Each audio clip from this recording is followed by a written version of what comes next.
Aleksandra Janus is author of many books and articles, and she's also a co-editor for book series Exhibiting Theory, published by Jagiellonian University and Columbia University Press. So, without further ado, I give the floor to Aleksandra, who will introduce speakers of the first session. Thank you. Thank you, Małgosia. It's a pleasure to be here with all of you. Thank you, Małgosia, for the kind introduction. This session is called Built Narratives, Multilayered Identities of Modern Architecture. And as we all know, architectural heritage is often used to tell stories about particular versions of the past, and in geographical and cultural areas where multiple groups have lived together and various political spheres have intersected, built heritage may consist of numerous historical layers and witness many deliberate aesthetic redesigns. For various reasons, these are not usually or not have been made equally visible. When we were programming this event and this session, we believed it's worth looking at examples of architectural heritage that bears witness to multicultural, multi-layered histories, as well as example of successful and unsuccessful, possibly, policies and practices on how this plurality can be expressed and made visible. So we'll start this session by a presentation by Dr. Marija Drėmaitė, who has a Ph.D. in architecture and works as a professor at the Faculty of History at Vilnius University. And she investigates architecture of the 20th century from historical, sociological, and anthropological perspective. She also authored a book, Baltic Modernism, Architecture and Housing in Soviet Lithuania, and many other articles and books. And she also was a leader of a nomination, Modernist Kaunas Architecture of Optimism, 1919-1939, for the UNESCO World Heritage Center.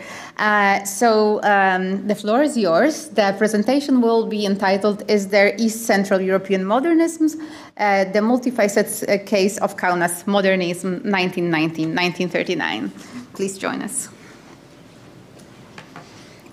Thank you very much, and I'm happy to be back at Pilecki. I think I was here 2 years ago with still presenting this concept of architecture of optimism, but now I am really happy to announce that 2 months ago this nomination was already inscribed on the World Heritage List, so we have new modernist heritage on the list, and actually it's the only fully urban planning heritage that represents European urban planning and modern architecture in this full scale. I'm also very happy to be here because of this marathon of presentations, but we really see how people tell the stories, and built narrative is a very, very important thing still I see. Also, I would like to share some reflections from the first and second session. It is fascinating how in the first session, when we see those presentations together, how countries, politicians, heritage authorities, and public are still dealing with the colonial, Soviet colonial heritage. Maybe in different forms, maybe even not consciously, but it's so obvious. And I think that the second session, where this East-West divide is beyond, we can research architecture of these countries and of this period beyond East-West divide, is actually the future. It is very interesting, and it's very presents different or alternative approaches that we not need to suffer all the time or to claim for normalization of this architecture. But today I would like to focus on the problem, maybe, of the East-West divide, on the example of the different period, interwar period. And the question whether is it valid or needed or necessary, especially when we talk about the interwar architecture in Lithuania, in Europe. So why Kaunas and why architecture of optimism? Why we chose this this subtitle for the nomination. For me, the geopolitical context of Lithuania and Kaunas was very important because Kaunas in this short period from 1919 to 1939 served as a provisional capital of Lithuania and represented what was happening in many post-imperial states of New Europe. And this optimism as a context, of course, it can serve as a very vivid period of architectural experimentation, but also construction, because Kaunas of the 30s reflects the modernist universal aspiration for a better future through rational planning and modern architecture and political, social, economic, and cultural optimism that flourished in the newly established European nation-states after the collapse of empires and World War I. The new residents of Lithuania's provisional capital transformed the city into a modern and elegant European capital in less than 20 years. And I relied on this concept proposed by Martin Kohlrausch and Jan Behrens when they compiled this book, Races to Modernity, Metropolitan Aspirations in Eastern Europe. But that's a geopolitical context. And we might ask, if it produces different modernism, some kind of Eastern Central modernism, immediately in relation to Western modernity. So to save our time, I want to use the opportunity to show 6-minute video where all these texts are concentrated with a visual representation, and to comment later about the problematics of it. So, yeah, please. You will see a couple of colleagues here.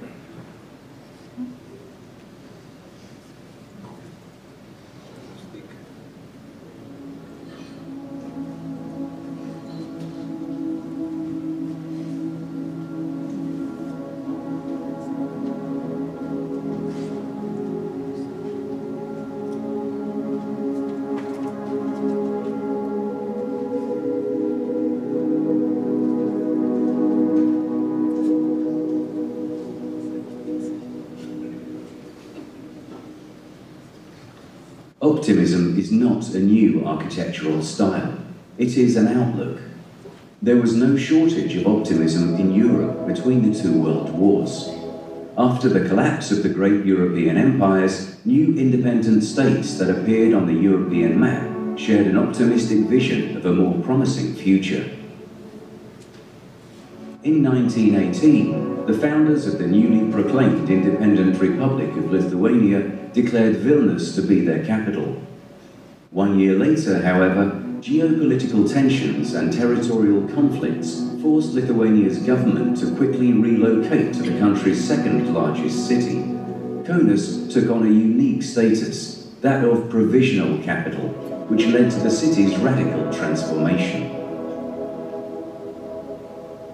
The status of capital city gave provincial Kaunas the opportunity to rapidly transform into a vivid, modern city, to free itself of imperial architectural symbols, change its urban environment, create new political centers, and construct new government buildings. The speed and scale of the transformation was extraordinary. Over 20 years, the city's area increased 7-fold. 10,000 new buildings were constructed, incorporating cleanliness, openness, and light.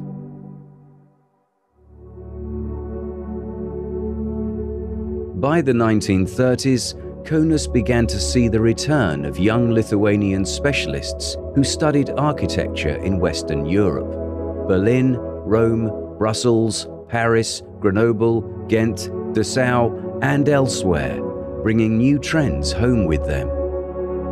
These modernists became a powerful collective force that shaped Kaunas' unique style, displaying a bold plurality of modern architectural expression.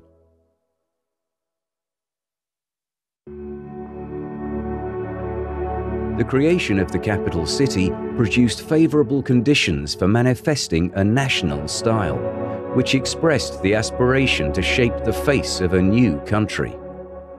It was Art Deco, which allowed to put together two basic elements of national style, modernism and tradition.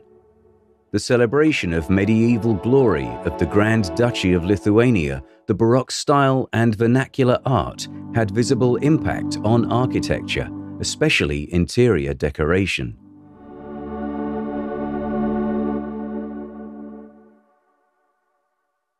A capital city absolutely needed landmark buildings. One of the most visible structures in Kaunas is Christ's Resurrection Church, built on the hill as a votive gesture of gratitude to the Almighty for Lithuania. The church fully corresponds to the innovative urban idea of a city crown, or Stadtkrone, promoted by the German modernist Bruno Taut. Visible from various vantage points around the city, this national pantheon and monument to independence continues to serve as a symbolic center and city landmark.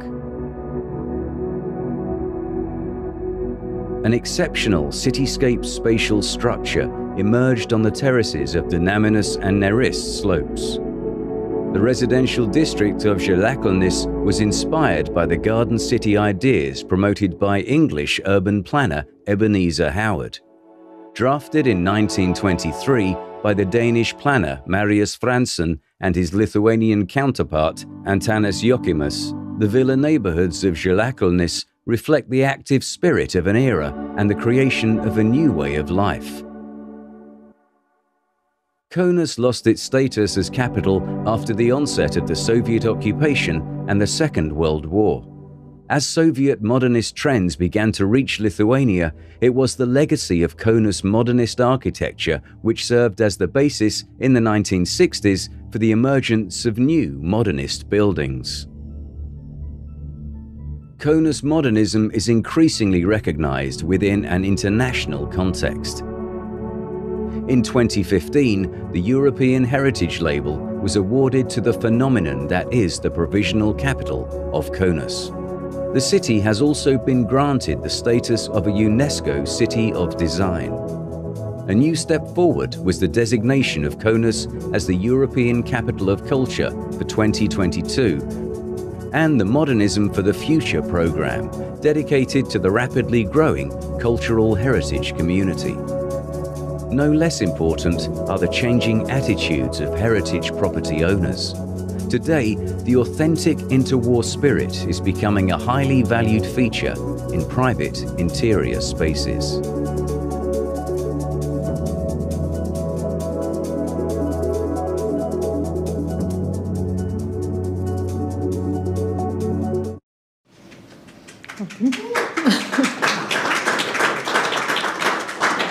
Okay, so now we can complicate the story a little bit. This happy story, although it was inscribed on the UNESCO World Heritage List in the last session in Riyadh, but it is interesting to test how the story that we designed and we narrated was met by the International Evaluation Committee and the World Heritage Center, because it was proposed under two criteria, criterion 2 and 4. And criterion 2 demanded to exhibit an important interchange of human values over a span of time or within a cultural area of the world on developments in architecture or technology, monumental arts, town planning, and landscape design. And it was conceptualized for Kaunas as the modern architecture of Kaunas, created between 1919 and 1939, represents a local inflection of international architectural modernism that reflects social, political, and cultural conditions of the context. It represents an exceptional example of an attempt at expressing the local character and national spirit of a country in a modern architectural form. Modernism in Kaunas occurred in a diversity of styles and inspired expressions of the modern movement in other Lithuanian cities, providing motivation for generations of Lithuanian architects throughout the 20th century, as you could see in the presentation of Vaidas Petrulis in the exile in the United States. However, this criterion was supposed not to be met, and we were proposed to skip this criteria and to work only on the criterion number 4, which presented an example of the fixed time and period from 1919 and 1913, as a result of which illustrates a local version of the global project of modernity characterized by optimistic construction, continuity with the past, and integration of the historic urban context with the natural setting. My question would be the discussion on 2 recommendations by the International E-Commerce Evaluation Panel, advisory body to the UNESCO World Heritage Center, which look for me rather controversial, and what I want to stress when I comment on these. Recommendation A was define the model of modernization developed within Eastern and Central Europe and stipulate its key features in relation to Western modernity in order to situate the specific contribution of interwar Kaunas within this framework. And recommendation number K propose a different name for the nominated property that will reflect the reconceptualization of nomination, whereas they found optimism, concept of architecture of optimism too abstract.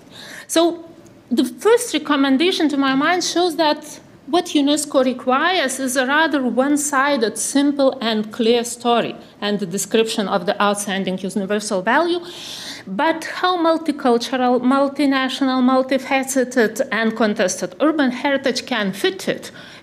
Should it be eliminated, or it can be accepted? On the other hand, how the model of East Central European modernism can be represented in a material built form, what kind of buildings can represent that idea, and finally, do we really need that division any longer? Isn't it that post-war political division is applied retrospectively on the pre-war architectural heritage, architects of which were trained in Western Europe and brought these ideas? The second recommendation can be understood as a demand to avoid any political connotations and present an objective history, if an objective truth can be achievable. For us academic researchers, it is very complicated. However, can we avoid historical and political narratives in telling the architectural history of this new Europe, of the interwar period, in this period from 1918-39. So during the last UNESCO World Heritage session in Riyadh, it was proposed that each nomination should start from the concept and the narrative. So isn't it a contradiction that, in fact, when we have submitted the nomination, we were proposed to skip that narrative and concept. So that's my provocative ideas for discussion, and thank you very much. In any case, Kaunas is inscribed on the UNESCO World Heritage list.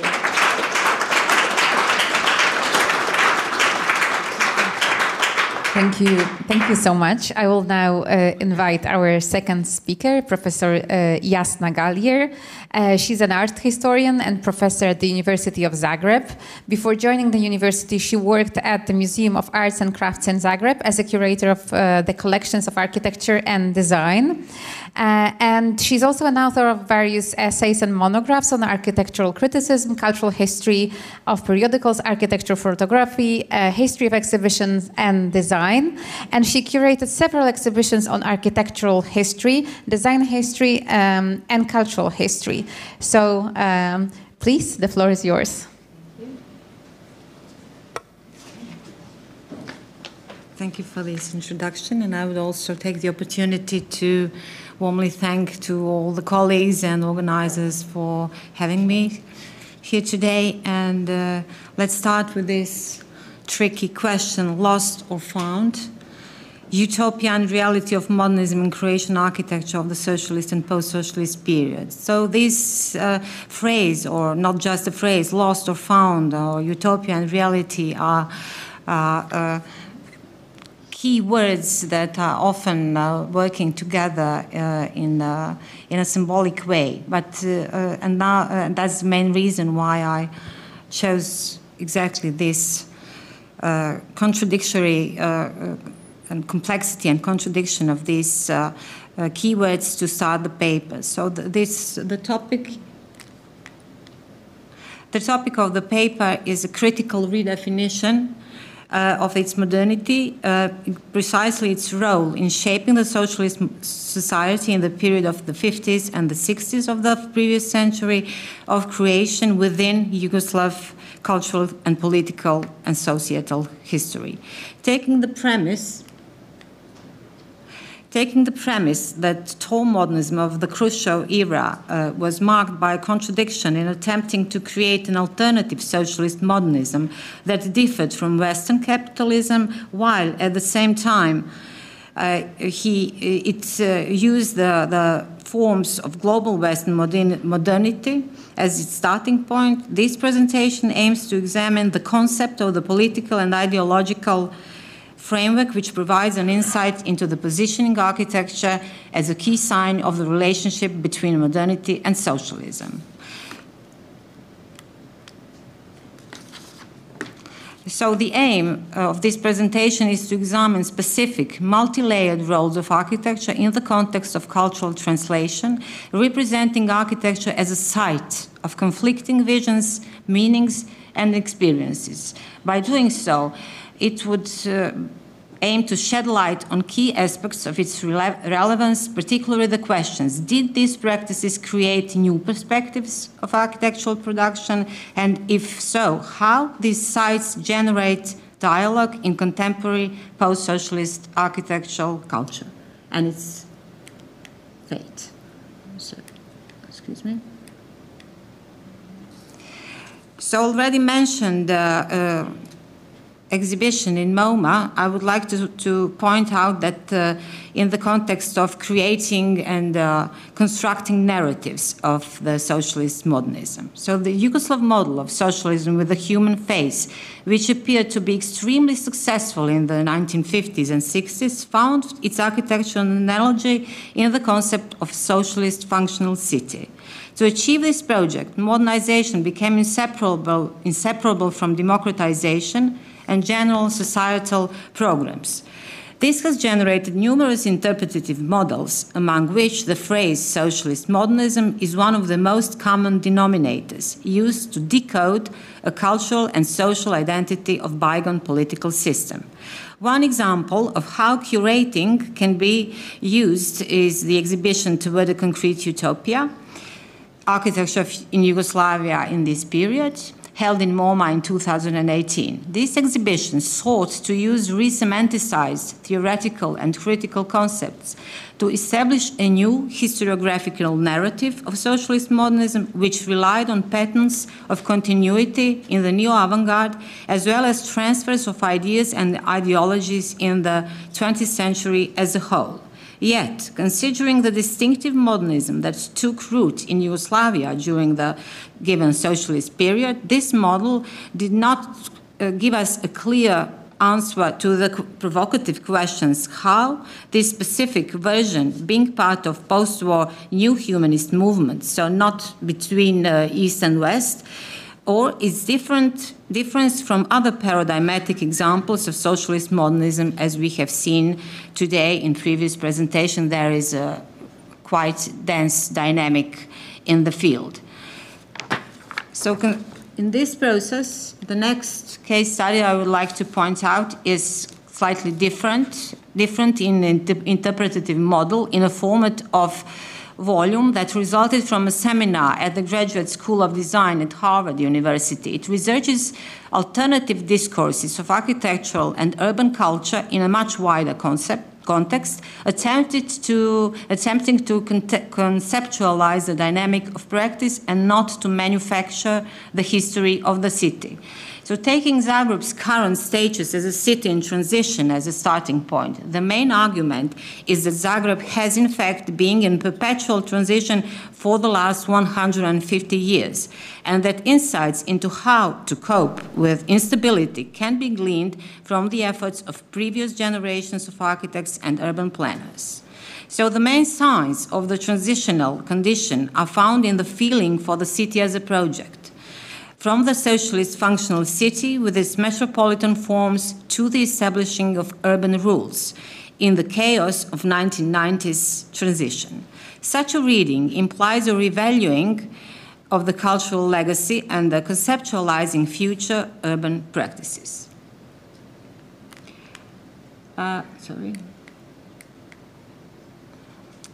The dynamic of transition from the 50s and the beginning of the 60s to the present is well documented in the quite dense mediated images. Orson Welles' film The Trial focus is on a critical depiction of the ideology of progress that destroys small old houses and thus represents a self-criticism of conflicted, even subversive vision of the socialist city and modern architecture as a symptom of collective progress. These spaces are depicted as a dystopian world, which was the opposite to the dominant meanings usually ascribed to the architecture of socialist modernism. In this case, its empty space was a scene of anguish and hopeless alienation, featuring in the visual language of film noir. We find recollections of this critical interpretation of the city's and architecture's vision in a series of manipulative photographs of David Malkovich, who uses The Trial as well as other photographs as kind of ready-made technique to form a collage with photographs, current state of the building, documenting or interpreting the current state and the current perception of this building, but not just the building, but the heritage of socialist modernism as a whole.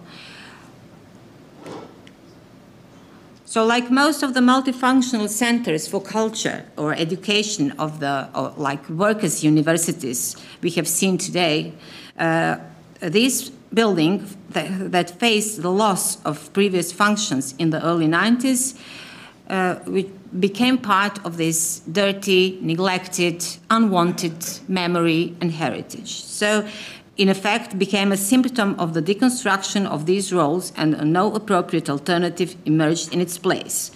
One of the main arguments highlighted at that time was the very flexibility of the space, but no initiatives were implemented. However, urbanist seminars, frames of the metropolis, like very symbolic title of the series is also quite strong argument for that, held in the 1995 in the former Workers' University, demonstrates that the 1990s did not have an exclusively negative legacy in relation to this architecture and its memory. Guest lecturers included Kenneth Frampton, Hermann Herzberger, or Raoul Bunschoten. Among them, Herzberger was the most explicit in evaluating the architectural quality of this building as a space for the unexpected. So the architect's motto was not to create or define space, but to live it, to live the space. In the building of what was then the open university, but empty in a real meaning or use, he proposed the idea of as a core of structuralist concept of structuralism in architecture. So he defined it as a primary task as to create spaces for the unexpected, which instead of fixed contents facilitated a polyvalence. The next example I would like to point out is the former Children's Health Resort of Krvavica, situated on the Adriatic coast, which was used as a health complex for the children of the persons who were in military service. So it was designed in the early 60s and operated in its use till the late 1980s. And after that, became completely abandoned and invisible. So in the early 2000s, it was taken over by the government asset management agency, and instead of being revitalized and repurposed, total devastation of the complex followed. However, despite this, the building continues to inspire growing interest among architectural professionals as well as general public who are interested in not just exclusively profit. In the context of recent medialization of socialist modernism heritage, architectural photography plays a key role. More than any other, this medium documents objective reality by manipulating its image. A series of photographs by Wolfgang Thaler aim to reconfigure documentation and photographic fiction, uncovering the transformation in the environment from the early 60s to the present. This flaneur-like investigation focuses on discovering the ideological and social constructs of architecture. It is significant that the photographs mostly show spaces devoid of people. Yet, unlike the highly aestheticized architectural photographs in architectural journals, visual representation explicitly evokes the melancholy of these ruins, which serve as a reminder of the failed project of socialist society. In addition to its documentary appeal, the television series Slumbering Concrete, which examines the modernist architecture of socialist Yugoslavia, is intriguing because of its approach to the investigation of change and loss of the collective and personal memory as a result of radical social change. The experimental film, next, is the experimental film by the artistic duo Doppelganger from Belgrade, which portrays the derelict former health resort as a site of conceptualization and intertwining of significantly more complex meanings. The circular form of the architectural object is analogous to the cyclical repetition of text and image, which is further reduced and fragmented with each circle reminiscent of memory loss, material and symbolic.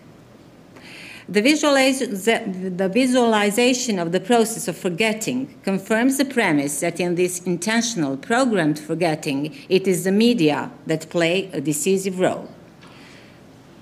And finally, more optimistic is case study of residential complex in Zagreb, designed by the architect Ivan Vitic. Among these optimistic possibilities of finding the way to reuse is typical bottom-up initiative of the tenants, of the professionals, of artists who are also medializing and communicating the quality of this architecture with the public, with society. But here we have this possibility of private ownership of the tenants, of the community who is really aware of this quality. The same architect designed the nicknamed Cube or Red Cathedral are the nicknames of this complex, which is also the case of reuse, which is at the same time argument which clearly demonstrates that the political, ideological original use, is not always the main obstacle for or excuse for abandoning and destroying the complex. It is widely popularized and propagated during recent last years as a kind of open house, which is propagating this openness, which was appropriated to its quality. So Jane Walk's concept of introducing this highly politicized space of public building is here at the forefront. And the last example, I hope I have a few minutes left, is the Naval Institute, one of the leading scientific but also military purposes that was designed also at the end of the 40s and the beginning of the 50s, which was the initial part of the project of the whole new town, built also in the framework of demonstrating the societal democratization and modernization of then the state and the republic and the town.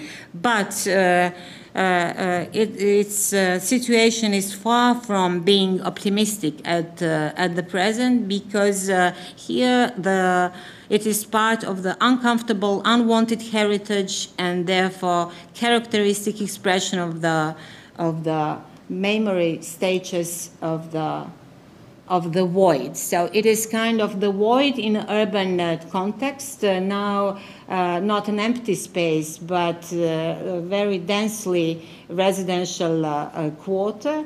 But in this context, what is the most important now is not the architectural quality, but the price of the square meter to be reused. So it is strongly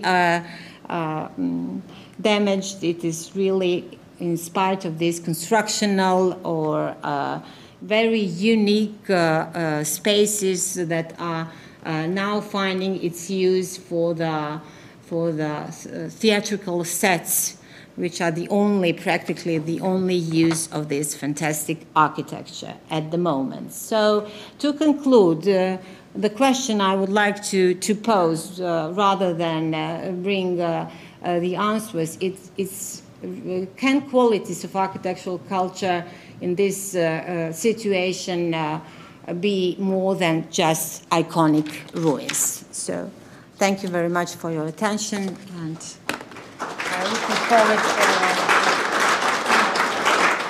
Thank you so much, Professor Galjer. And I already have many questions, but I'm also responsible for time discipline, so I can't self-sabotage my task here. So without further ado, I will invite our next speaker, Professor Almantas Samalavičius, who is a professor at the Department of Architectural Fundamentals Theory and Art, where he teaches architectural criticism, theories of urban culture, aesthetics of architecture, and aesthetics of landscape.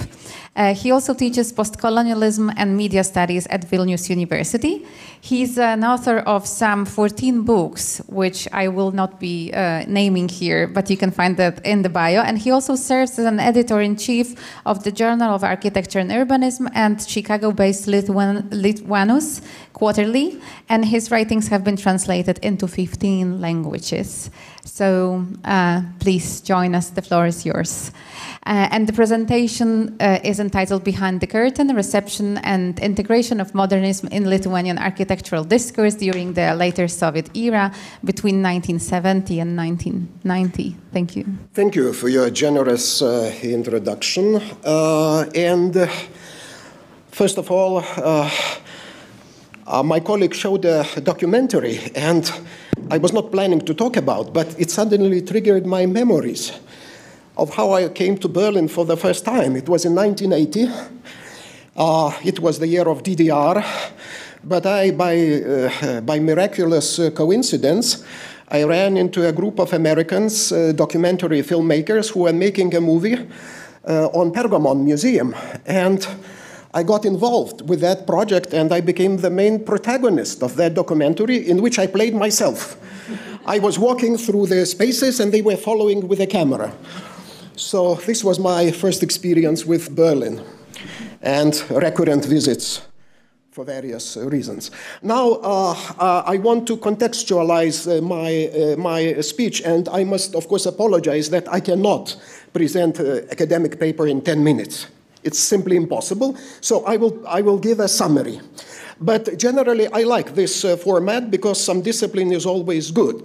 But inevitably, I have to explain a few things. Well, I do not consider myself a student of modernism because I work with slightly different things, mainly dealing what I would describe modernity, but not exactly modernism.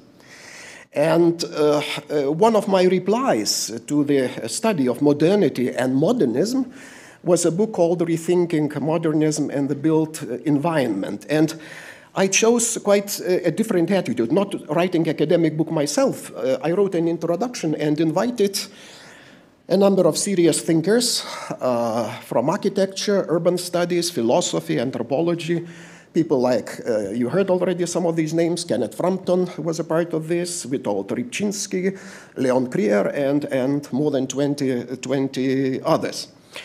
So basically, also one more thing, I opted not to use any slides for two reasons. One is philosophical, the other is practical.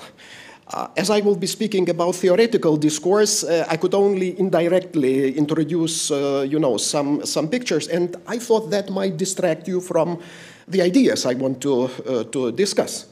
The second attitude is more complicated, it's philosophical. I realized already some years ago that our contemporary, highly technologized culture has parallels with Middle Ages. In Middle Ages, people wanted images, but these were illiterate people. Now we have highly illiterate people who equally require images. It's okay with images, when we speak about architecture, visual arts, but when people in philology, I'm also involved in literary studies, they start exhibiting their text on the screen, something is really wrong. So that's why no pictures for these 10 minutes. Now, I was concerned with quite a few things, and the reason I came to this conference that I started writing an article and I never found any time to complete it. And this call just gave me the opportunity to finalize the theme, which was already announced. Now, I would like to start my discussion with another name that was mentioned with Martin Kohlrausch, who wrote in his Brokers of Modernity, and that book was published some 10 years ago. Let me quote, "The history of modernist architecture has mostly, with the exception of the Soviet Union, been written with a Western focus. Modernism in the East was only discovered, with some important exceptions, after the fall of Berlin Wall." And I believe this observation is still very much right. And of course, I don't know many things that are going on elsewhere in Europe, but I know pretty well what's going on in Lithuania. And really, modernist architecture has recently been very much discussed. We have two co-authors of a quite pioneering book on Soviet Lithuanian architecture. There were, I think now, more than a dozen of dissertations that cover various aspects of development of modernism in Lithuanian context. And now I have, I think, 5 doctoral students at 2 universities, and 4 of them are writing theses on various aspects of modernity. So modernity now and discussions of modernism is very much in demand. But I'm not going to approach this as a kind of standard architectural historian, but I was concerned, and I work with some groups like Ivan Illich Circle or International Jacques-Ellul Society. These are the people who they were called to the most radical critics of modernity. They go much farther than Jürgen Habermas, for example, or to that matter. And I was concerned, actually a few years ago, I observed one to my mind, very interesting thing, that at the same time when modernism was, and I am speaking now not about Stalinist time, about the later developments, which I call late Soviet period, from 1970 to 1990. Modernism was very much discouraged in visual arts, and visual artists had to show their ways, how to get into exhibitions, how to get exhibited, and so on and so on. And they were severely disciplined and punished. But nothing of the kind was going on with architects who were creating modern forms, neither with urban designers. So my hypothesis was that these were kind of 2 directions that were going on at the same time. And these both attitudes, of course, were orchestrated by the Soviet establishment. When I looked, for some, there were a lot of questions regarding the methods. Among many other things, I also did some research in memory studies. So I know that often people don't tell truth. There was recently a famous architectural historian wrote a very large autobiography, I think some 500 pages about his whole life and whatever. But the only one fact is not mentioned, that he was member of Communist Party for some 40 years. So people don't say a lot of things. So I tried to compare two texts, two books on modernism. One was written by a certain Longinas Šepetis. It was published in 1967. It was the first publication, first book about Western modernism in Lithuania. 15 years after, he rewrote this book, expanded, and in 1982 he produced a much more ambitious book. Šepetis, when he published the first version of his book Modernismo Metmenis, the outline of modernism, he was cultural minister of the Soviet Lithuania. When he published his second version, he was already the secretary of the Communist Party and was one of them 2 or 3 top figures in the establishment. And in my written text, I have quotations showing, so to say, his discourse. I won't go into that. I won't waste time.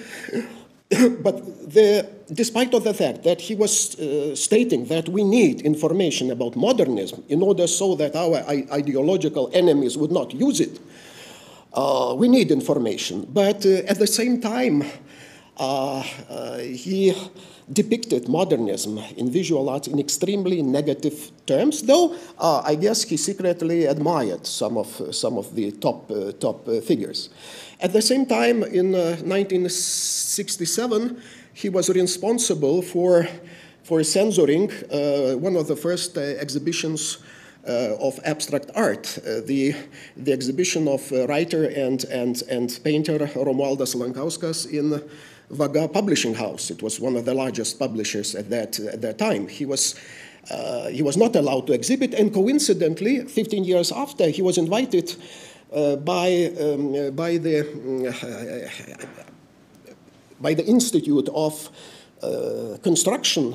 They wanted to exhibit his work. He just immediately, when he got there, it turned out that he was cancelled, if we use the contemporary terminology. Now, the other book I compared actually was published in 1971, and it was authored by a quite well-known architectural historian, Jonas Minkevičius. And surprisingly, if you compare these two treatises, actually there is almost no ideological criticism of modernism, of any trend. He discussed a variety. Actually, he wrote about functionalism, he wrote about brutalism, about neoclassicism, and so on and so on. There were some references, of course, to Karl Marx, so to say, to his opus magnum. I call it the Bible of the Soviet times, because other books, changed, but Karl Marx and his Das Kapital was always, so to say, a guiding book. So he constructed a very, I would say, open-ended discourse. But I also noticed a very curious feature. You won't find the word modernism in this book. He only used the term new architecture. New architecture where you expect to have modernism. So to conclude my talk, which is documented much better, of course, in the paper, but I guess my time is almost going to end. I realized why these approaches differed. Soviet establishment, could not abstain, so to say, as they called at the time, to take and overtake the West. So building, construction, architecture, it had to work. So after the collapse of this socialist realism, so-called socialist realism architecture at the end of Stalinism, it abandoned, very, very soon it abandoned this discourse, and architects were privileged. At the same time, of course, they gained, there was another reason for that, because they could demolish what they called this bourgeois legacy, old buildings. So they encouraged the ambitions of architects. They gave them grounds, and you could give a lot of examples. For example, Giediminas Baravykas, he built a very famous building on the site of former cemetery. Justinas Šeibokas, he was allowed to build in the very old quarters, where today you can't move any small piece. But at the same time, modernism in visual arts, in literature, was considered to be very, very extremely dangerous, ideologically dangerous. So this was my finding and hypothesis, and I guess something can be followed by making this picture more explicit. And thanks for your attention.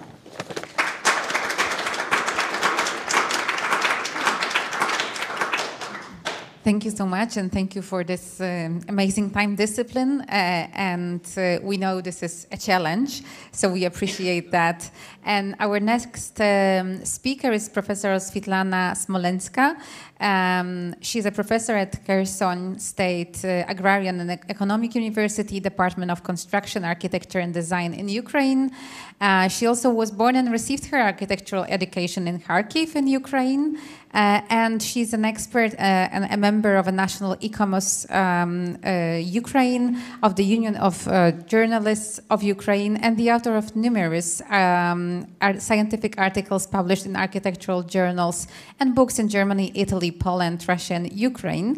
And her professional interests are methods of urban environment research, as well as architecture and town planning of the 20th century as a cultural heritage. And the title of the presentation is International Competition 1930 in Kharkiv, Ukraine, Modernism Beyond the Binary of East and West. So please, the floor is yours.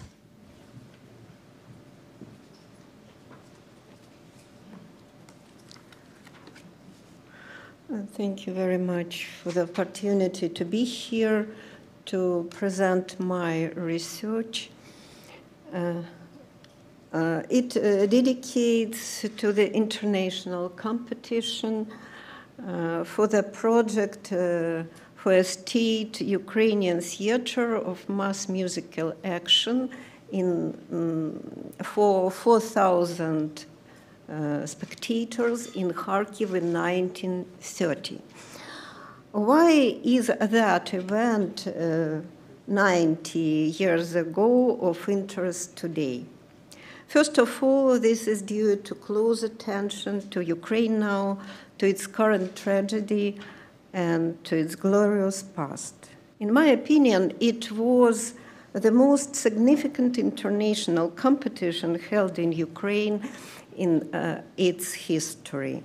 Kharkiv was the first capital of the Ukrainian SSR in the 1920s and early 30s. The city developed rapidly at that time. In less than a decade, it became the largest industrial, educational, and cultural center, the third most important city in USSR after Moscow and Leningrad. Kharkiv was known abroad due to its modernist architecture. In those years, many European journals published photos of Держпром, the giant high-rise reinforced concrete building erected in 1925 to 28. The modernist ensemble of the new administrative square in Kharkiv, erected in the interwar period, and included Gazprom, was the largest in Europe. The Kharkiv competition of 1930 was important not only for Ukraine. It was one of the most significant international competition in the interwar modernism history. This is evidenced by its geography. Only 1/3 of 144 submitted projects were from Soviet republics. The remained 99 projects were from 11 foreign countries, from USA, from Japan, from Italy, France, Germany, Sweden, etc. For comparison, the well-known competition for the Palace of Soviets in Moscow in 1931 brought together 160 projects, and only 24 of them were sent from 7 foreign countries. It is impossible to calculate how many designers were involved in designing the Kharkiv theater. Only one team from Kharkiv, which received first prize for the project under the motto 1931, included 13 people. Such famous architects as Walter Gropius, Hans Pölzig, Belgedes, Vesnin brothers were among the nominees. The significance of Kharkiv competition is not limited to history. Studying its results may give rise to new ideas regarding modern theaters. The aim of competition was to create a theater building suitable for demonstrating any mass performance, from opera, drama, cinema to a circus performance or action with the participation of the public. The topic of modern multifunctional transforming theater has not yet been exhausted. The competition program encouraged participants to introduce the most advanced building structures, technical innovations to transform the stage, ensure the best acoustics, minimized the time of evacuation of spectators, apply lighting effects, etc. These are current challenges for modern architects as well. Despite its success, that event remained little known in architectural history for several reasons. Firstly, the theater was not built. In 1934, the capital of Ukraine was moved from Kharkiv to Kiev. Funding for the construction of this theater was stopped. Secondly, all projects and documentation were lost. Why? The results of the competition were summed up in the spring of 1931. And in 1932-33, the official ban of modernism in the USSR began. Storing modernist drawings became dangerous. Plus, the occupation and the destruction of Kharkiv during World War II did not give up hope to preserving the originals. Only photocopies of original projects and their reproductions in the architectural press of the 1930s, as well as original preparatory drawings in the archives of the nominees of the Kharkiv competition, can be found now. A few words about the organization of the competition and the work of the jury. In 1929, the Ukrainian government initiated the construction of a modern giant theater for 4,000 spectators in the capital, Kharkiv. It was decided to announce an international competition to attract a wide range of specialists from abroad in order to realize such ambitious intention. Preparation for the competition lasted a whole year. Then an international competition was announced in July 1930. Its program was colorfully designed by Kharkiv modernist artist Adolf Strachov and was published as a book in 5 languages. Reputable specialists related to theatrical art were involved in the jury. Their names were announced in the competition program. December 25th was the deadline for submitting projects. The competition was mixed. Everyone could participate in an open competition, and at the same time, 15 projects were commissioned from leading architectural societies and universities.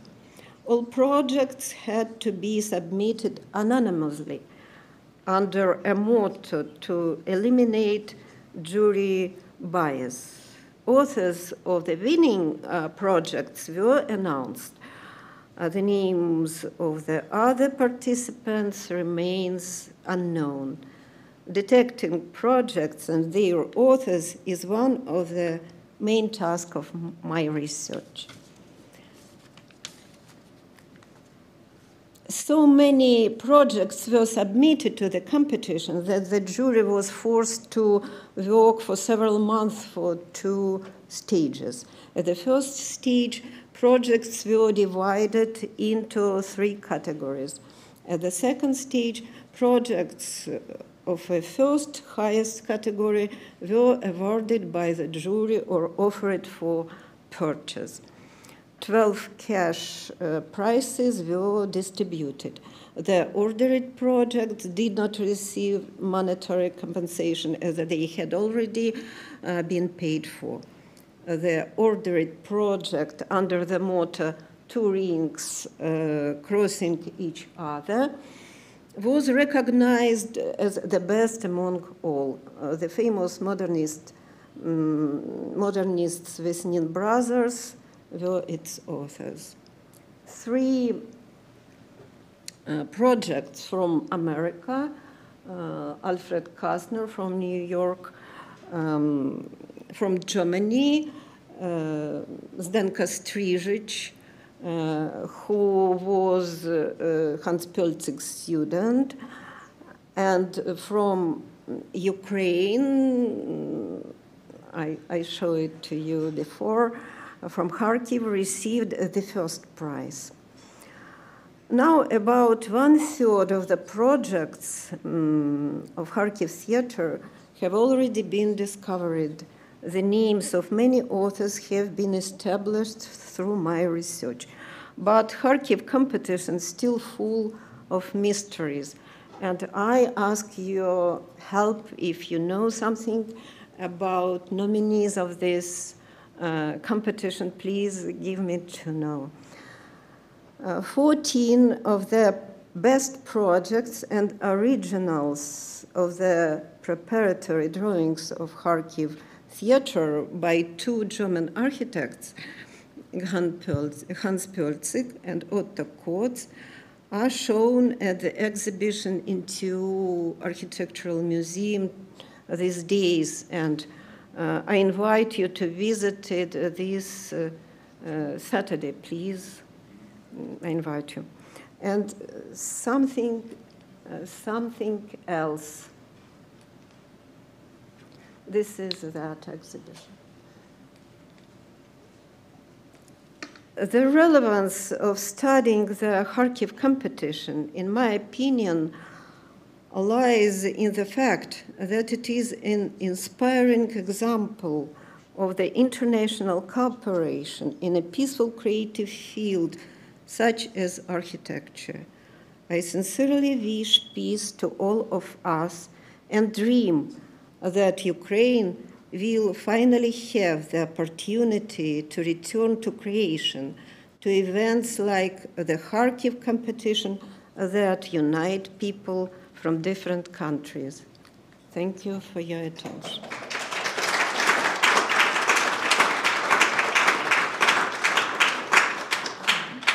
Thank you so much. And the last speaker in our session is Katarzyna Solińska. She's an art historian and independent researcher, currently working with the Voivodeship Monuments Protection Office in Krosno, Poland. She's a graduate of the Exercising Modernity Academy in 2022 and the V4 Heritage Academy in 2023 in Budapest. And she is also a laureate of the year-long scholarship of the Ministry of Culture and National Heritage of the Republic of Poland. And she will be speaking today about tracing papers, lost archives and forgotten narratives, hidden and silenced microhistory of the deaf German architect, his trans-Olza opponent, and modernism beyond Subcarpathian region. Kasia, the floor is yours. Thank you very much. I'm honored to be here, and it's really great. I can present the effects of the year-long scholarship and why. Why tracing papers?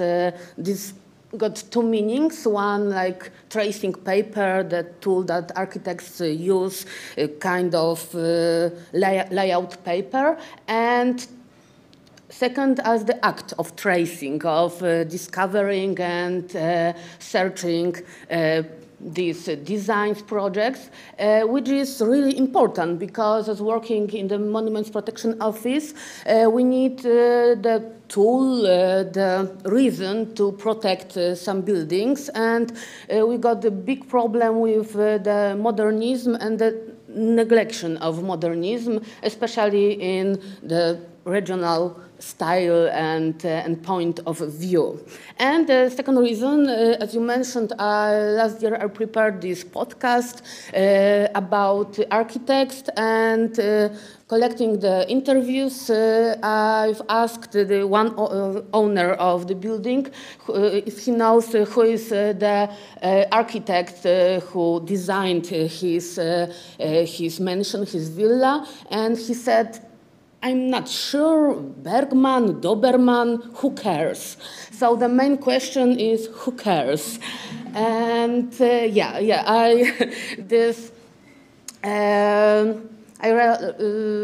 was the part of my scholarship. Yes, many tracing paper. Like a multi-layered history is out there, and for the first time I saw it's like a jigsaw puzzle, and how I will puzzle it out and discover this particular history of this architects. So what I focused on, this is the doodle on the margin of one of the projects, and it's also showing the more human side face of this architecture. Not only this big history of the architecture in Krosno, but also this more human face of their story. And in the middle of this, we can see Krosno, the name of the town where they mostly the building were. And for the, I want to show you where the Krosno is, and this is a map. And this, I really like this map because it's showing not only the Second Polish Republic, but also this part of Europe. And first thing, this map, we can see it like different strange numbers, and we have the we need the key to read this map. Here is the key, because this map was used to measure, to calculate the distances between the towns, which was really important in case, because in these towns were the oil stations before the World War II. And here is Krosno, and here is Berlin. So we can see, and with this, we can measure the distance between those two towns, cities. And okay, so we will focus on Krosno, which is here, and we can see the situation of this particular town, and to zoom in to focus on the situation of the architects in Krosno. Particularly two architects meeting in maybe also those crossroads. First, Stanisław Bergman, and second one, Alfred Jan Koder.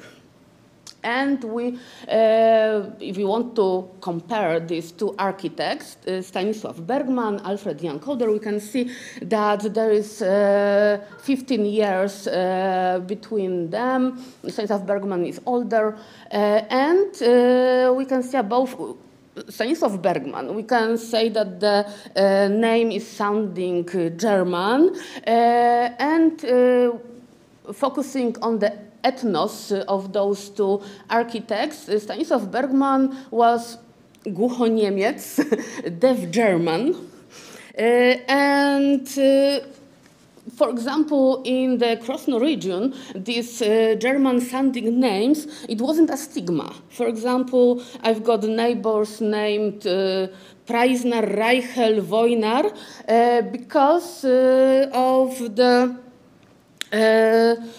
because of the many Germans since 14th, 15th century were located there, and for them, this ethnos, Głuchoniemcy, wasn't so important, but during the World War II, it was important for the Nazis, and I will talk about it later.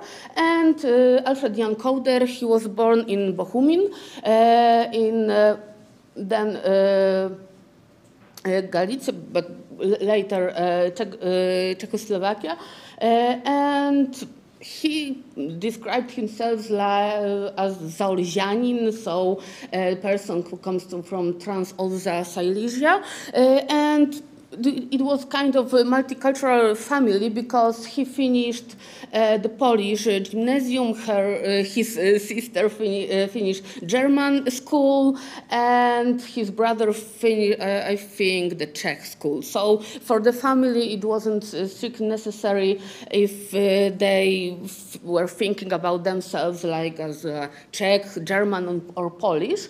He chose the Polish distinction of himself. And what about their projects, their designs as an architect? We can see that maybe these 15 years apart of the generation, we can also say, it's also the we can divide those architects for their designs, and we can say that Stanisław Bergman was this old school, or maybe this school more based in Lviv, that the designs were 2D, two-dimensional, when Alfred Jan Koder really liked to prepare those axonometries, these three-dimensional designs. And for example, his uncle, who was the great Polish sculptor Jan Raszka, described him like a great drafter and working as an architect. So we can say that his designs, his drafts were really fascinating and aesthetically compelling, but as an architect, he just was working and designing those buildings for money, we can say. Oh, okay. What was the catalyst of their work? First was the persona of urban planner Roman Feliński, based in Lviv, who prepared the master plan for Krosno. And this master plan we can see behind Alfred Kauder in his office. And fortunately, the original map we can find in the archives of Voivodeship Monument Protection Office. And this working and exchanging letters and some ideas between Feliński and Kauder, we can find as a kind of catalyst of creating a new modernist Krosno. Second was cooperation, co-working Kauder with Adolf Szyszko-Bochusz, who also is seen as a main modernist, main architect in Poland, and Kauder was helping to build this, to implement those projects in Rzegestów-Zdrój, this spa resort, and we can find in this private collection of Kauder family those designs, projects.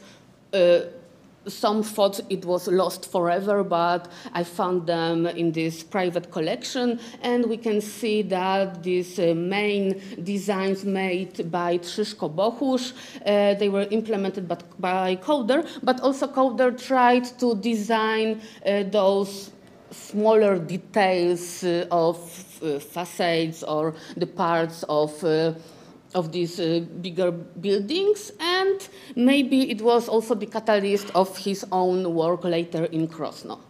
Yeah, another part, modernism, that was that never was. It was also I think the most intriguing part, finding those tracing paper with these projects that was never implemented, and shows kind of hybrids, kinds of really strange buildings.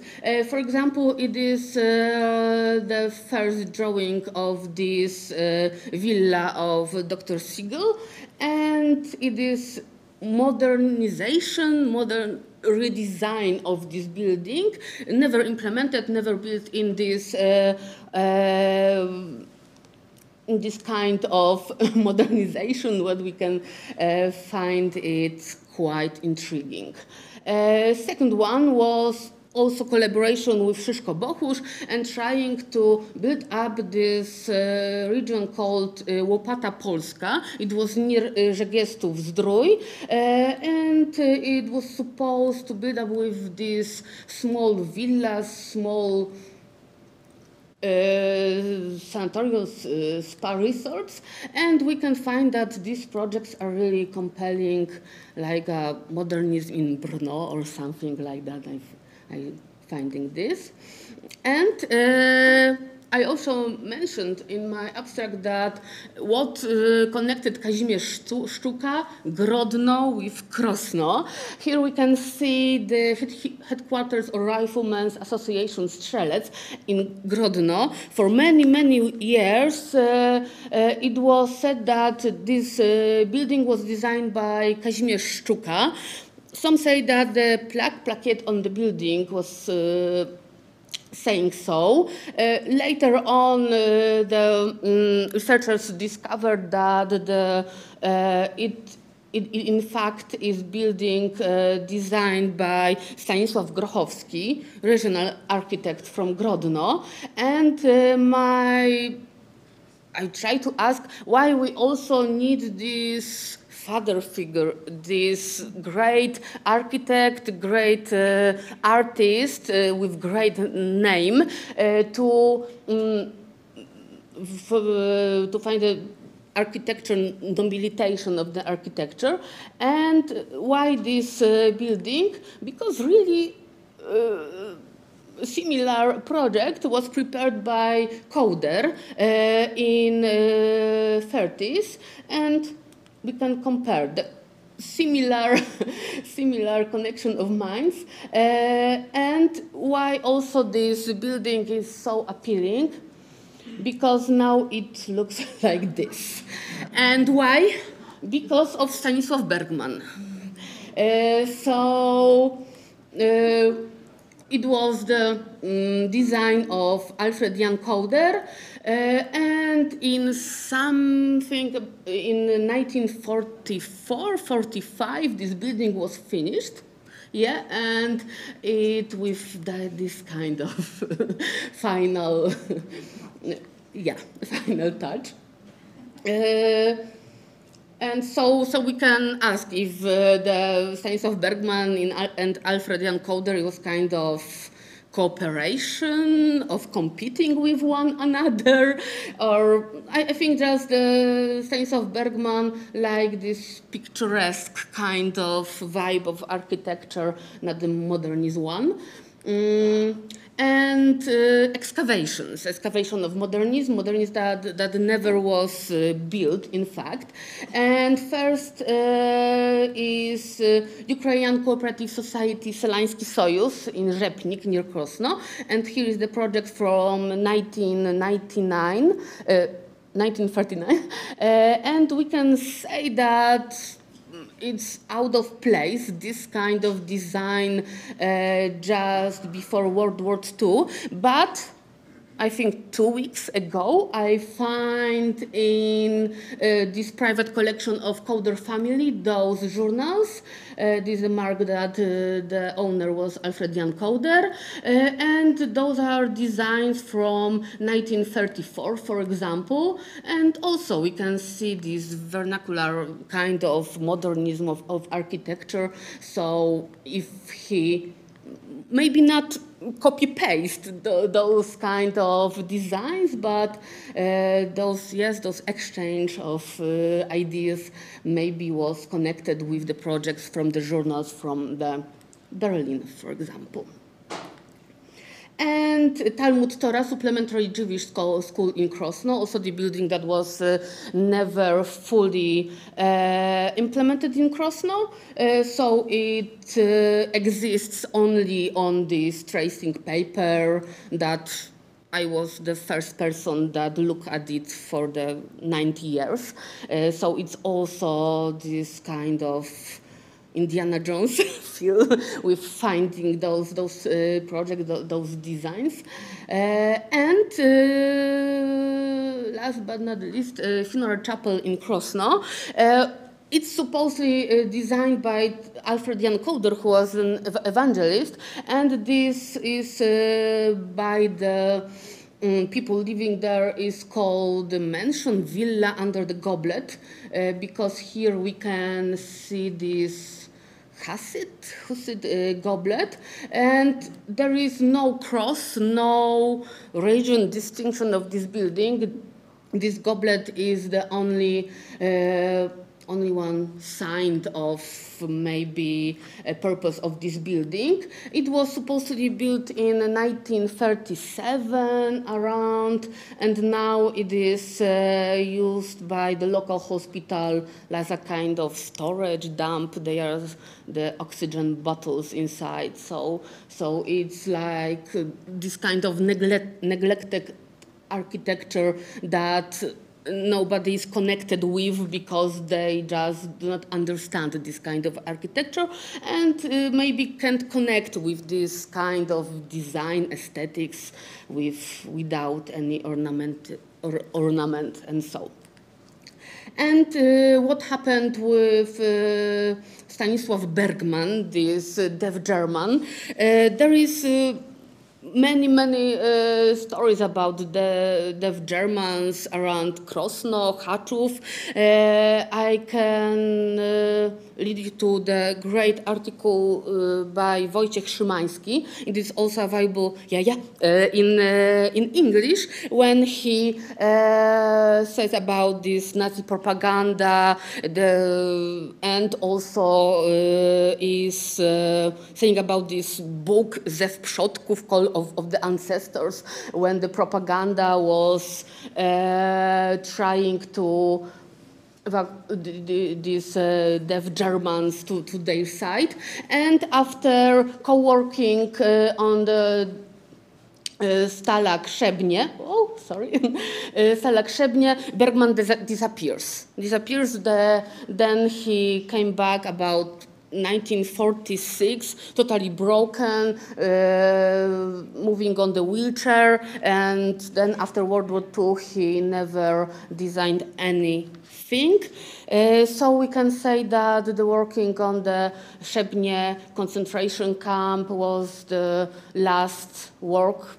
He was forced to work on it, and unfortunately it was the last sign of him in the architectural history of Krosno. Okay, thank you very much.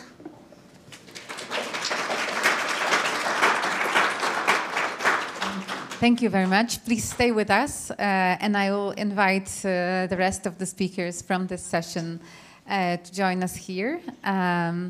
We still have some time for questions and discussion, as we started later than inscribed in the program. So please join me. And I will first check if there are some immediate questions or comments in the audience.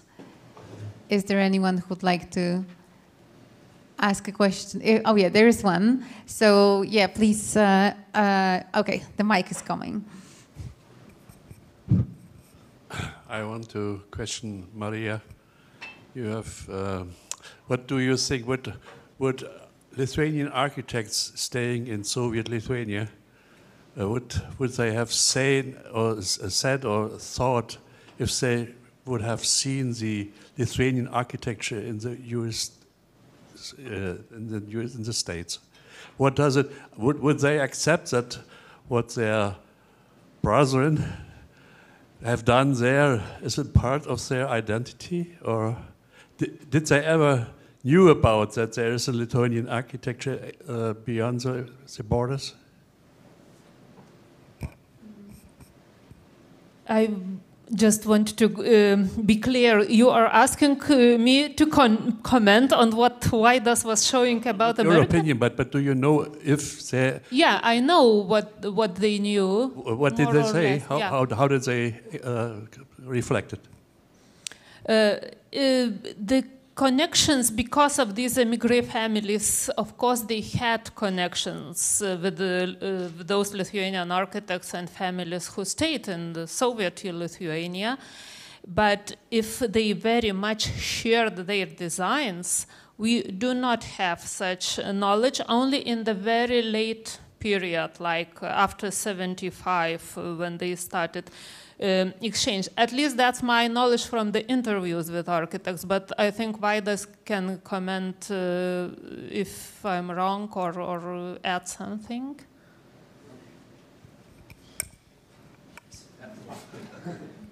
Oh, actually, yes, the connections between Lithuanians in United States and Canada and Lithuanians in Lithuania, Soviet Lithuania, were quite intensive, surprisingly intensive, and even I think even before, because it was like letters and I don't know, yeah, mostly in form of writing letters to each other, receiving some, I don't know, postcards, and it is a quite interesting collection in Lithuanian Museum of Lithuanian Culture of Balzekas, which starts, I don't know, maybe I mean, the postcards and letters maybe in 60s. I just have to check, but the relation it was quite intensive actually. And what is the interesting point that this national style, Jonas Mulokas and others, and the debate among this really heavily related on what is happening in Lithuania. I mean, we read new books which was published in 1956, 55 about Lithuanian architecture, and we were aware, I mean, in the western part. Thank you. I want to ask you, some of you presented actual case studies and presented us with actual examples of buildings, facilities. I wanted to ask you, what are the contemporary policies related with conserving or preserving these buildings? What are the contemporary attitudes towards the building you presented or similar buildings? Obviously, you know, with the UNESCO case, we have an answer, but is that an exceptional case in your context, or is this something that reflects a broader idea of like interest in this type of architecture? So I wanted to ask you to reflect on this, and we can start with you, Marija. Okay, of course, I must probably I had to inform before the talk that the nomination file for the UNESCO World Heritage Center is a very special genre. And for those academic researchers, it might be a little bit complicated because it really needs simplified theses to be understood and to justify this universal outstanding value.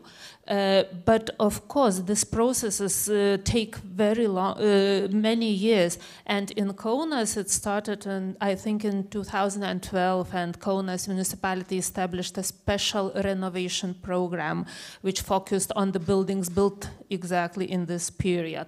Of course, it was preceded by the many academic writings, books, promotions, what Vaidas did, what Vilte did. Also, Edward Denison is present here. He also wrote the comparative analysis. So it's a lot of work, preparation work, which usually takes 10 years for the single nomination. So it might have looked like a very simplified version of what has been promoted, but for me it is very important, and I don't want to afraid that the positive narrative that we constructed, this architecture of optimism was very well received by the residents of Kaunas, and really involved them in recognition of their heritage and in different bottom-up programs like renovation, restoration, excursions, visits, workshops for wooden door renovation, etc., etc. And it has a lot of bottom-up movements that, in a way, were united by this narrative. So I think that it is a successful narrative that helped to put all these 10,000 buildings together. I want to follow up on this. So you think that it was the narrative, the narrative that was positive and appealing that actually made these people involved and like made them recognize this architecture as being of value? You think it played a part? It played a part. Of course, the basis is the beautiful architecture. Beautiful environment, very harmonious environment, urban environment. And of course, it was the main trigger to start this nomination, and many people were attracted by the beauty of the buildings. But in a way, for the common grounds, for something to be told and united, I think good narrative is necessary. Yeah, and also a positive one, as you stressed. I think it might be of importance.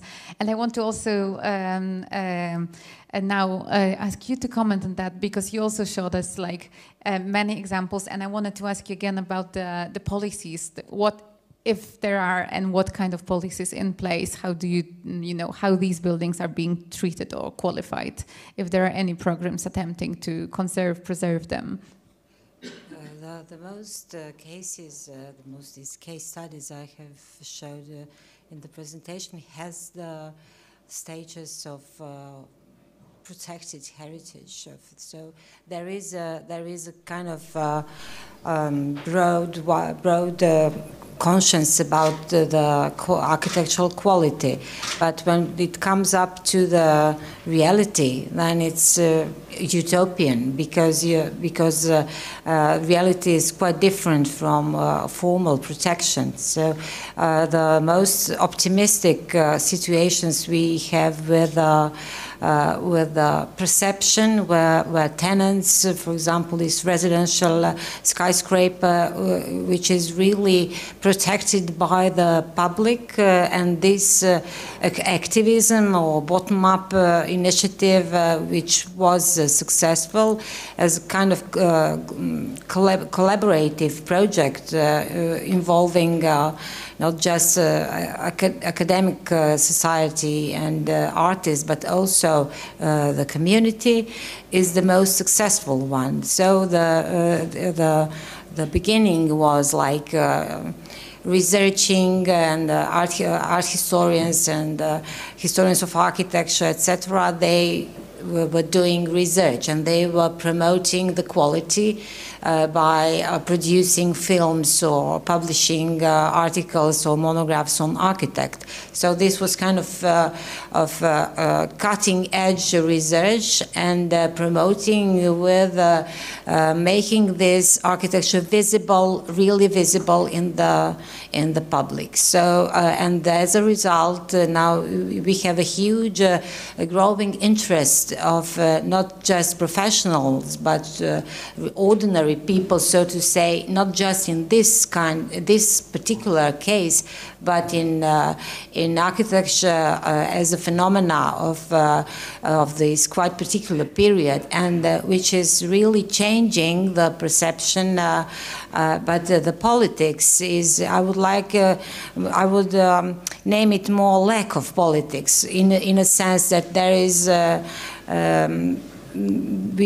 a lack of strategy on the level of the making decisions. So centers of power are quite remote from this kind of practice still, and that's the reason of the completely devastated complexes that are now abandoned or left to further demolishing. So we have these examples in the city centers, not just in the environmental areas which are remote from the urban culture. So the globally, I would say that it is a big problem of the stages, and there is still a lot of work to do to change this from the bottom.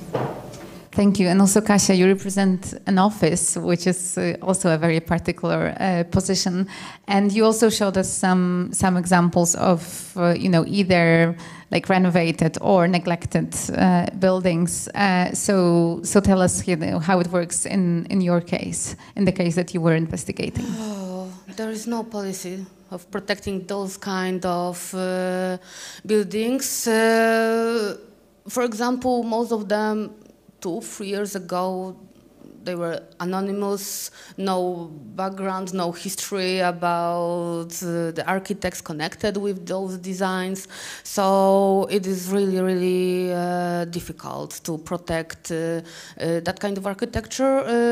And if the owners of those villas, mansions, even them don't see this architecture as valuable. So it's really, really difficult to protect it. So the main case, for example, for me, my research was to collect all the evidence of those architects and just list all the buildings designed by them to create the argument to protect those buildings. But it's still not so easy. For example, this funeral chapel. I think that it is and it will be kind of dump for the hospital, and it's really difficult because it's not. Sorry, I'm not using English in daily basis, so it's really, my brain is switching off this language app. So it's really difficult to protect this kind of architecture.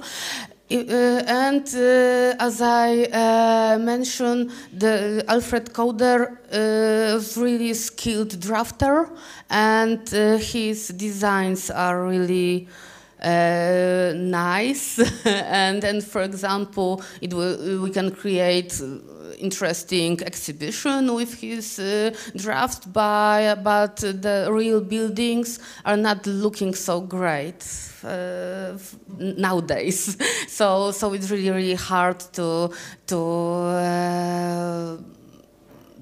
again see them as the valuable as they were where they were built. Yeah, also I think the work that you're trying to do, as I understood it, is an attempt to then like raise awareness and probably create an appealing narrative that can organize this bottom-up energy around the care, the bottom-up care for these kinds of buildings. Thank you so much. Are there any questions or comments? I was wondering, like a lot of you were kind of working with film, so how do the media actually help or transform these narratives, or like are there any strategies you figured out that kind of are useful in terms of like spatial explanation or whatever? Who'd like to pick up this question? Yeah. My intention was to show how architecture could possibly be mediated by photography and film in the space that is not exclusively opened to specific professional public or those interested in architecture and viewing architecture in particular context, for example, the context of exhibitionary or practices that are curating architecture in a different way. So when you are directing the documentary series for national television house, this is completely different where it is mediated to a much wider audience than those who are just visiting the exhibitions. So, or if you are communicating, you have to adopt the language in a different way than when you are curating exhibition in kind of white cube, which is the case of the most, as we all know, is the case of curating architecture. Why are exhibitions representing architecture so boring? In many cases, not understandable for ordinary people and not interesting for ordinary people who cannot perceive the quality in the way curators would like them to. So this space where photography and film are operating is, I think, much more complex in mediating architecture nowadays, after the visual turn especially. So I hope that it makes some sense to... Would you? I will add a short comment. There is a kind of intricate relationship between architecture and arts like photography or even film. Sometimes, especially photography, but film can do the same, You can make a very ugly building look beautiful, or you can make a beautiful building look very poor. And actually, we have... I was involved in analysis of the so-called new Vilnius Center. And I've spent a lot of time making photos, and I made beautiful photos of buildings that I would describe as deeply troubling in aesthetical point of view. Now, regarding film and film narrative, I guess in countries like Lithuania, you don't have much. I don't watch television, so I don't know what's going on TV. But if you take film as a genre, there is too little money. And people who are getting this money, they are not doing films about architecture, except on certain occasions, like, for example, Kaunas Modernism, you know, when it became a really important thing.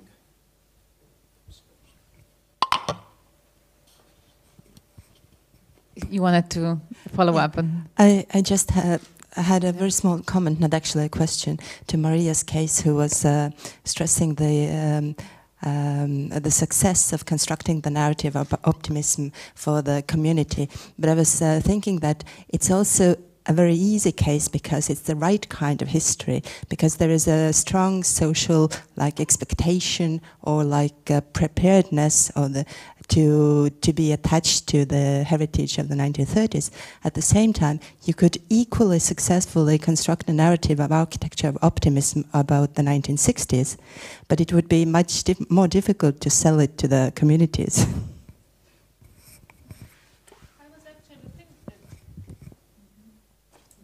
I was actually thinking about these two optimism, because when we proposed this concept, we thought that optimism was in the 60s.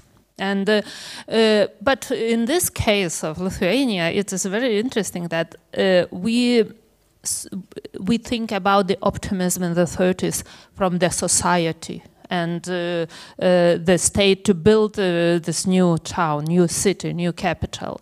But in the 60s in our countries, the optimism was from top down.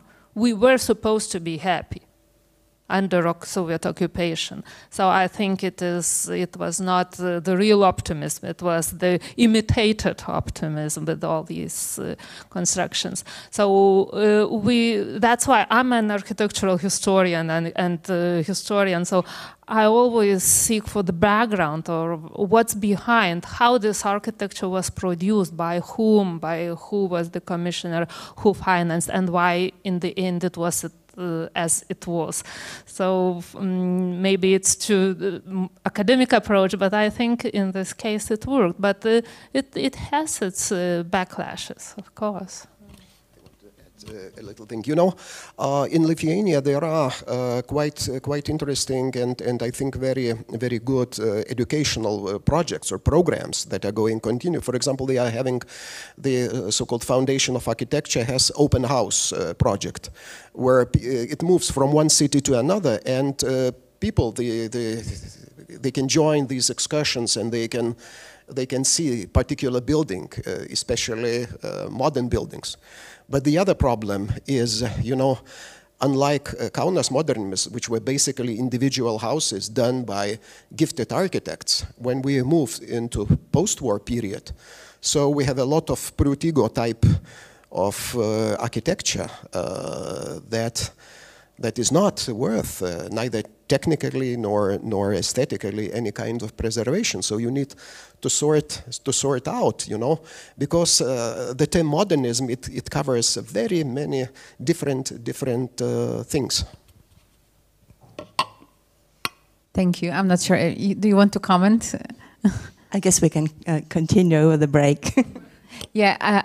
Are there any questions or comments? If not, and the break was already mentioned, then I would like to thank you. Thank you for your amazing presentations. And we will have 15 minutes of break, and then I invite you back here for the keynote lecture. Thank you so much. Thank you.